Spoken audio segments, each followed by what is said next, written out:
Perintah Bapak Presiden, kali ini koperasi tidak boleh tidak sukses, harus sukses.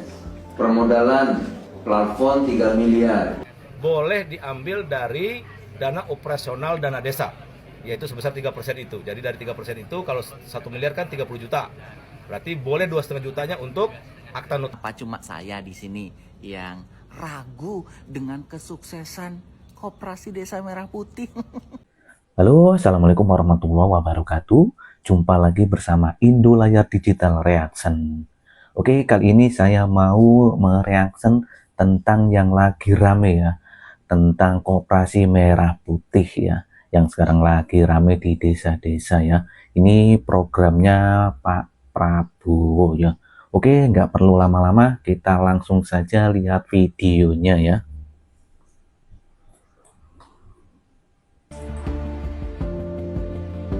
Oke, ini video Menteri BUMN Bapak Erick Thohir rapat dengan koordinasi dengan Menko Pangan ya, atau Bapak Zulkifli Hasan.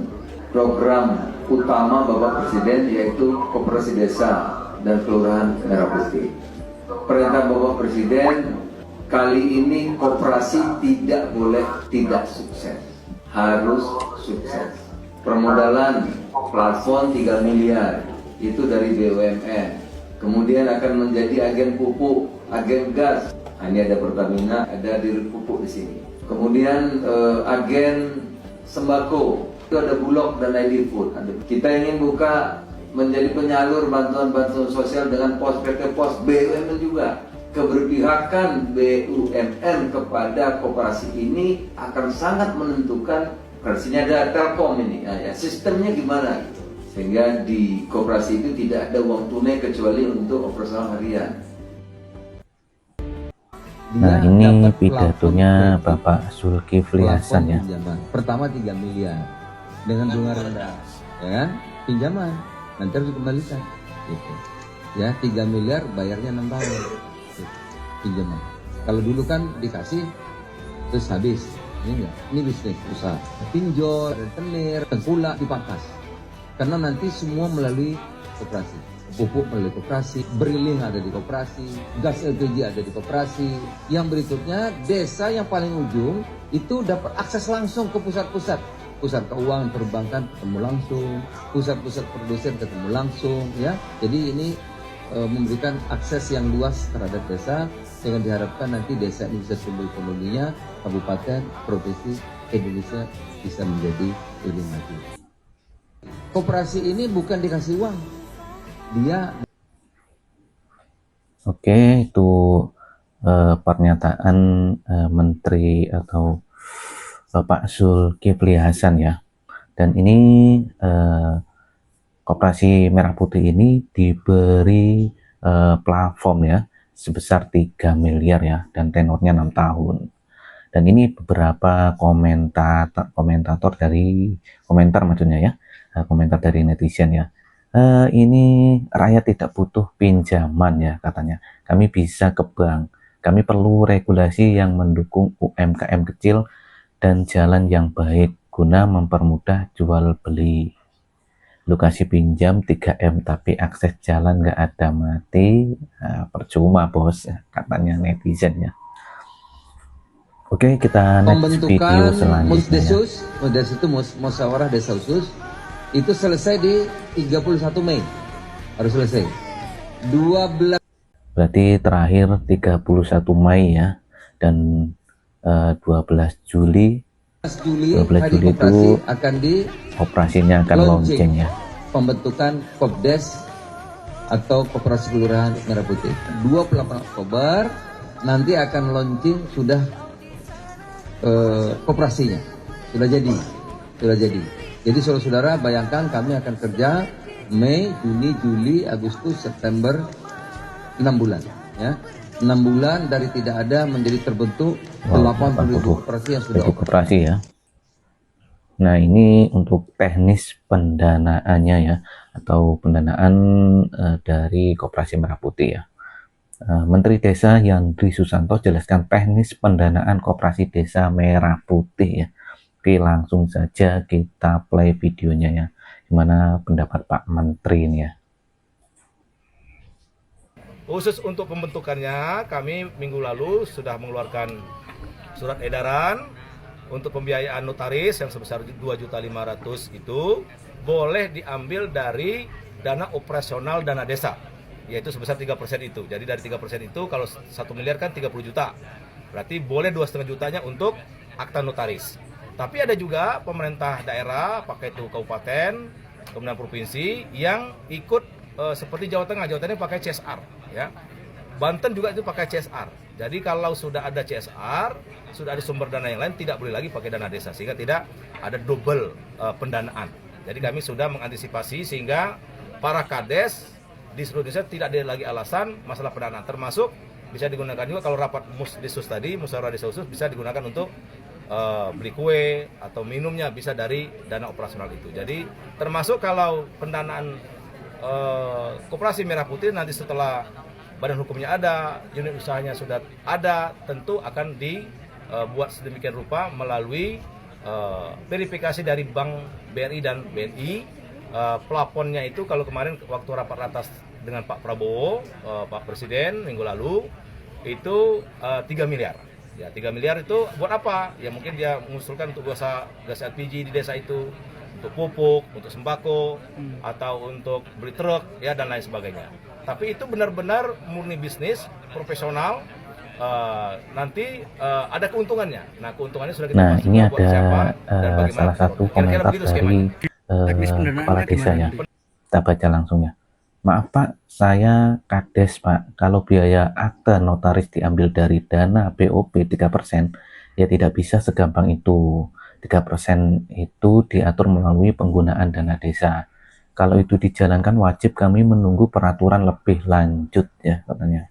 Dan merubah RPJ, MDes, dan RKP desa. Katanya seperti itu ya. Salah satu komen dari kepala desa ya. Oke, kita next videonya ya. Nah, ini salah satu video tentang keuntungan yang didapat dari anggota Koperasi Merah Putih ya. Dibagi ke anggota dalam bentuk sisa hasil usaha atau SHU sesuai partisipasi mereka.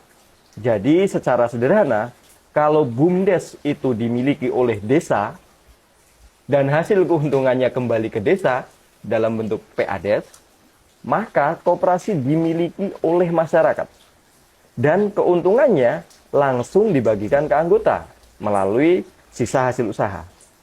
Lalu pertanyaannya, mana yang cocok untuk desa kita? Kalau desa punya aset yang bisa dikelola bersama untuk menambah pendapatan desa, maka BUMDes bisa jadi pilihan utama. Tapi kalau tujuannya lebih ke pemberdayaan langsung masyarakat dan membangun kekuatan ekonomi kolektif, koperasi bisa jadi pilihan yang lebih tepat. Tapi satu hal penting, baik BUMDes dan koperasi tidak harus saling bersaing. Nah, itu ya penjelasan sedikit tentang keuntungan Koperasi Merah Putih dibagi ke anggotanya. Tidak seperti BUMDes ya. Kalau BUMDes itu masuk ke kas desa ya. Oke, kita next selanjutnya ya. Nah, ini masih tentang gaji pengurus Koperasi Desa Merah Putih ya. Jadi intinya begini, Koperasi Merah Putih didirikan oleh pendiri sesuai undang-undang koperasi. Itu minimal 20 orang ya. 20 orang sudah bisa mendirikan. Makanya dibentuk pengurus dan juga merekrut anggota. Nah, koperasi itu menjalankan kegiatan usaha ekonomi secara bersama-sama. Nah, apabila dari kegiatan usaha yang dijalankan itu mendapatkan keuntungan, salah satunya bisa untuk membayar pengurus dan pengawas atau menggaji pengurus dan pengawas. Jadi logikanya kalau ditanya berapa gajinya, kalau sekarang ini ya belum bisa kita jawab. Nanti setelah punya usaha dan mendapatkan laba baru bisa kita jawab berapa gajinya. Itu diatur di dalam anggaran dasar rumah tangga koperasi itu sendiri. Itu jawabannya. Sangat bagus komentar dari Bapak Edi Wardoyo 12 ya. Kalau pengurus tidak punya reputasi pengalaman dalam dunia usaha, sulit koperasi punya laba. Yang ada yang mandek dan mereka betul yang sekali ya. bekerja Jadi bisa. orang yang Betul mempunyai sekali. pengalaman di bidangnya Sangat yang betul sekali. menjadi pengurusnya Jadi ya, memang biar bisa berjalan ya. Kenapa kita itu tidak membahas gaji ataupun honor ya di awal? Karena untuk proses pendirian membangun sebuah kegiatan usaha itu, koperasi itu tidak mudah dan tidak gampang. Itu seperti itu. Jadi kalau yang ditanyakan apa yang saya dapatkan, gaji berapa yang ataupun honor yang saya terima, saya yakin ini juga tidak akan membangun koperasi itu sendiri. Itu seperti itu. Kenapa di awal saya jawab demikian? Kita belum bisa menjawab.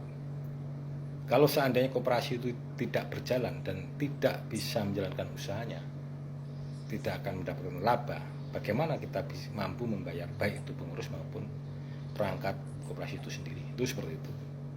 Jadi memang kita butuhkan ya, yang pertama ilmu pengetahuan terkait dengan bidang usaha. Itu yang terpenting. Yang kedua, pribadi.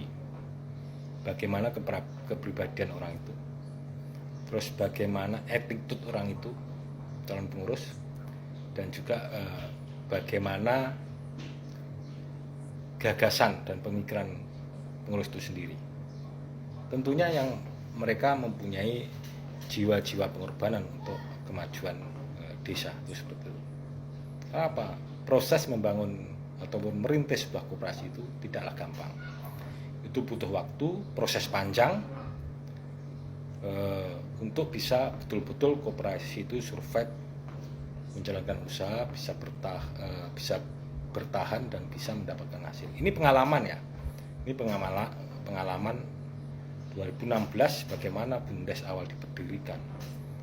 Pengurus itu tidak mendapatkan sesuatu yang memuaskan, bahkan pengorbanan itu lebih tinggi kan.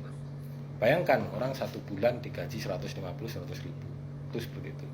Kalau orang-orang tidak punya pemikiran dan komitmen, jiwa pengorbanan, pembangunan untuk desa, saya yakin BUMDes juga tidak akan tumbuh dan berkembang. Itu persoalan yang dihadapi dari semuanya. Kenapa?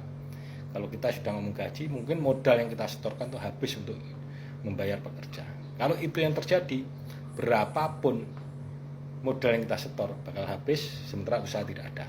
Jadi seperti itu. Jadi saya kira ini komentar dari Pak Edi Wardoyo ini sangat membangun ya. Ini memang betul seperti itu Pak. Jadi yang kita butuhkan komitmen dan perjuangan dari kita semuanya, gali potensi apa yang sekiranya bisa dikembangkan di desa. Karena setiap desa, setiap daerah itu berbeda-beda, mempunyai potensi masing-masing. Apabila kita membuka usaha yang sama dengan lembaga yang ada, baik BUMDes atau koperasi yang sudah ada, ataupun usaha-usaha dari masyarakat, sama aja kita bersaing dengan masyarakat. Itu seperti itu. Jadi kita gali, kita pikirkan, kita uji kelayakan usahanya, jenis usaha yang kita buat tadi, sehingga ini betul-betul bisa dirasakan oleh anggota dan juga masyarakat. Itu seperti itu. Terima kasih Pak Edi Wardoyo, komentar yang sangat bagus sekali. Sangat bagus. Oke, itu barusan tanggapan dari salah satu kepala desa ya. Oke, kita next video selanjutnya ya. Ini tahap pertama akan diberikan Ini pidatonya Bapak Zulkifli Hasan tadi ya. Halo bro,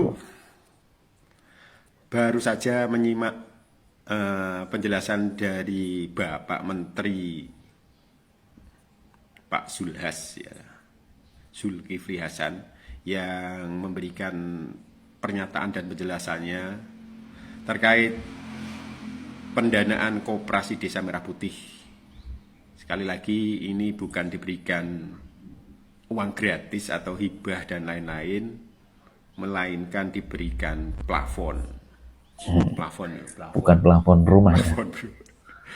Jadi yang dimaksud dalam kaitannya istilah plafon di sini adalah batas maksimal pinjaman dari bank yang diberikan kepada nasabah yang berdasarkan atas analisa yang pertama, kemampuan membayar daripada nasabah, yang kedua terkait dengan kebijakan dari perbankan yang berhubungan dengan resiko kredit. Yo istilahnya ini, umpamane awak dhewe arep utang bank, iku yo disurvei, delok kebutuhane iku butuh apa, Betul.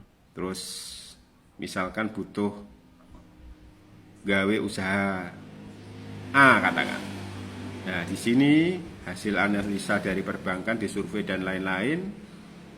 Ketika nasabah membutuhkan dana 500 juta, itu belum tentu di ACC Betul 500 ya. juta. Jadi pengajuan itu Bisa enggak jadi memang di enggak ACC sesuai dengan permintaan ya kadang-kadang ya. Pengajuannya 500, mungkin yang di ACC-nya cuma berapa sesuai ya. kebutuhan lah. Nah dari di sini awak dhewe ya mikir kok. Kira-kira di sini pasti ada yang namanya unsur keberanian apa nek ngarani iki.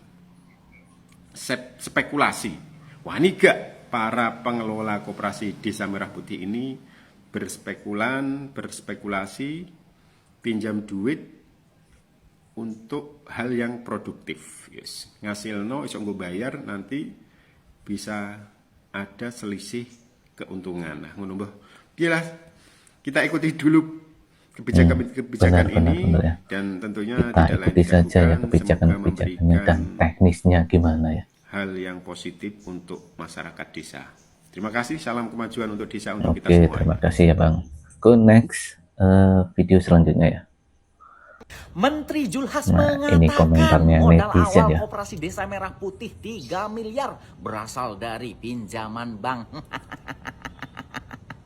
Apa cuma saya di sini yang ragu dengan kesuksesan Koperasi Desa Merah Putih? Jujur banget saya ragu. Kalian ragu nggak? Kalau ragu di komen ya. Kenapa saya ragu? Karena kita melihat sejarah. Dulu ada yang namanya KUD, Koperasi Uni Desa, tutup bangkrut. Terus juga ada yang namanya BUMDes.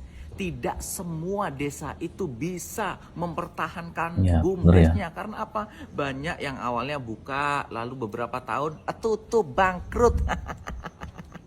Karena sejatinya ya, pemerintahan desa itu tidak didesain untuk sebagai pengusaha. Pemerintahan desa itu didesain untuk melayani masyarakat. Ya, sebagai pelayanan administrasi, pelayanan kependudukan, dan pelayanan lain-lain lah, bukan usaha. Kalau usaha ya serahkan BUMN, itu pun kalau nggak dikorupsi. Aduh, dengan modal 400 triliun untuk 80.000 koperasi desa di seluruh Indonesia, apakah kira-kira modalnya bakal balik ya? Kita lihat aja nanti ya. Atau malah dibuat bancaan bagi mereka. Ayo komen siapa yang ragu dengan Koperasi Desa Merah Putih. Ya kita lihat aja ke depan apakah keraguan saya itu benar atau memang keraguan saya itu salah. Kira-kira bakal untung nggak ya? Ya mempelajari BUMDes banyak yang tutup, kolaps. Apalagi Koperasi Desa Merah Putih ya. Karena apa? Setiap desa itu tidak memiliki karakter yang berbeda-beda. Ada yang memang desanya itu bagus, oke, sukses. BUMDes. Banyak juga yang nggak sukses. Apalagi Koperasi Desa Merah Putih ini. Aduh, tutup paling. Komen ya. Nah, itu pendapat salah satu netizen ya. Ya, biasalah ada yang pro kontra juga ada ya, ada yang mendukung dan juga ada yang tidak mendukung ya. Ini ada sedikit komentar dari netizen ya, coba kita baca dulu ya. Koperasi Merah Putih bukan kewenangan kelurahan Bang. Ya memang ya, Koperasi Merah Putih itu bukan kewenangan kelurahan ya, tapi di pengawasnya tetap dari kelurahan juga ya. justru perangkat desa dilarang ikut mengelola KMP atau Koperasi Merah Putih. Jadi KMP itu dikelola oleh ketua dan anggota dari masyarakat setempat. Ya benar ya. Jadi Koperasi Merah Putih itu dikelola oleh masyarakat setempat ya, atau masyarakat desa. Apa namanya tuh? Beberapa dari mereka jadi pengurus ya. Oke, sekian dulu ya video kali ini. Apabila ada salah-salah kata ataupun ucapan dan juga informasi dari saya mohon maaf sebesar-besarnya ya. Dan saya akhiri dulu. Assalamualaikum warahmatullahi wabarakatuh. Salam.